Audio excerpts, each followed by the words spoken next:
அஸ்ஸலாம் அலைக்கும் வரஹமத்துல்லாஹி வபர்காத்துஹு. என் உலக மக்களே, என் சகோதர சகோதரிகளே, என் தொப்புள்கொடி உறவுகளே, உங்களுக்காக ஒரு அருமையான துவா கொண்டு வந்திருக்கிறோம்.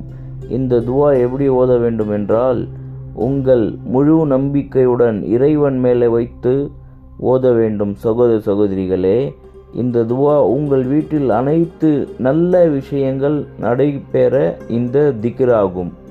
இந்த திக்ரை முழு நம்பிக்கையுடன் ஓத வேண்டும்.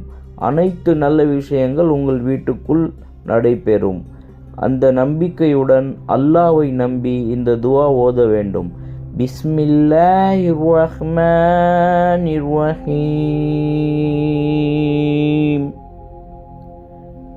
யா தவ்வாபு யா தவ்வாபு யா தவ்வாபு யா தவ்வாபு யா தவ்வாபு. அல்லாஹ்வை